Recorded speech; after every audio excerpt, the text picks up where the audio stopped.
Feel free to stand up, look around, go for a swim. Now,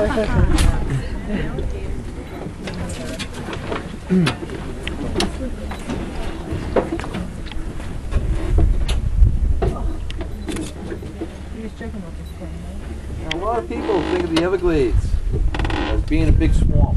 It's actually a very slow-moving river. It comes all the way from Lake Okeechobee and goes all the way down to the Bay of Florida. This is all fresh rainwater. And this is where Miami gets all their water from. So if anybody's staying in Miami, this will be the same water that you take a shower in. Make it feel nice and clean. As the water flows down through the Everglades, it seeps down through what is known as muck.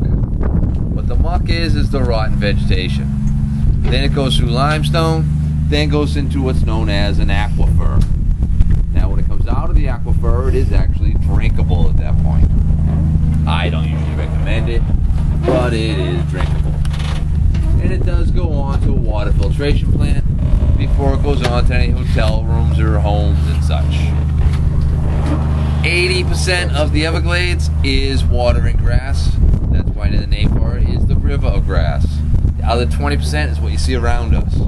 Any of these spots where you see the trees growing, that is all solid land, and they are called hammocks. Hammock is an Indian word for island. It actually means beautiful garden that rises above. Now this particular hammock is Indian hammock, and it's one of the last hammocks to ever be inhabited by any of the Indians.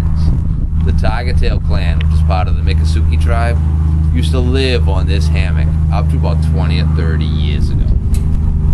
Where they live now is down the road a little ways. You'll see a bunch of houses on the left-hand side. On the other side of the canal, that is where they live now. Some of the different animals in the Everglades: black bear, panthers, wild boar, white-tailed deer, armadillos, raccoons, porcupines, otters. Those are all native to the Everglades, along with 30 different types of mosquitoes. Everybody loves mosquitoes. 28 different types of snakes. Some of the different snakes, you get the eastern diamondback rattlesnake, the pygmy rattlesnake, the water moccasin, and the coral snake. Those four are the only ones that are poisonous. There is one other snake you have to be careful of, and that is the Burmese python. Now the python is not a native snake. It was introduced roughly about 10 years ago. A lot of people used to buy them as pets. They get too big for them to handle. They dump them in the Everglades. Now, there was a case. It was only a couple of miles from here. There was about a 21-foot python. Tried to eat a 4 to 5 foot alligator. Coming up here on the right hand side, it's a soft shell turtle. Right there in the water.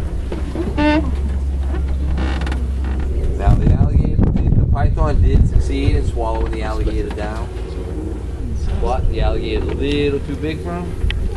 And he exploded out the side.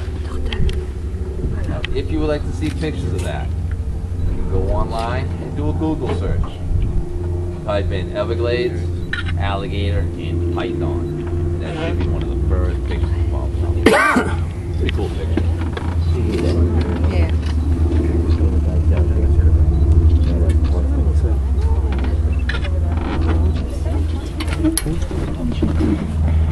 Now that turtle does bite. So be careful, do not put your fingers in there.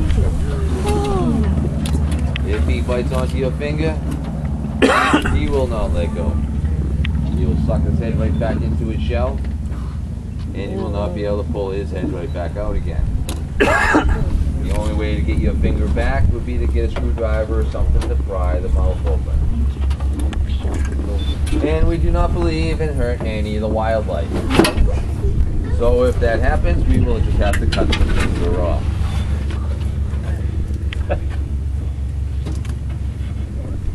What kind of fish are those up by the dock? The long, narrow one? Those are garfish. Garfish? Garf. Do the Indians scare the alligators away? Not usually. A lot of them, I mean, some of them they will, but for the most part, most of the alligators are used to us. The biggest problem is the way the weather's been, up and down. You know, with the cooler weather, they're going to tend to spend more time in the water if it's cool outside. With the sun out like this, hopefully we'll be able to find some that'll be sitting up on the grass trying to sun themselves. Yeah.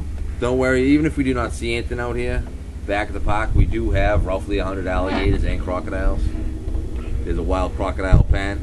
There's an alligator lagoon. In behind the lagoon there's another few pens with alligators and crocodiles in it.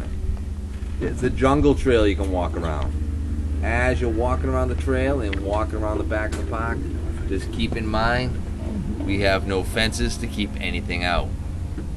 We also have no fake animals. So if you happen to see anything along the trail anywhere, it is real. Do not try and play with it. You'd be surprised. You really would.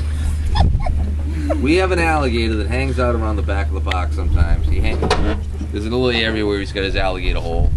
Well, we call him Monster. What? He's big. There's a reason for it. He's got a big head. I mean, real wide, real long. His belly looks like he just swallowed a beach ball.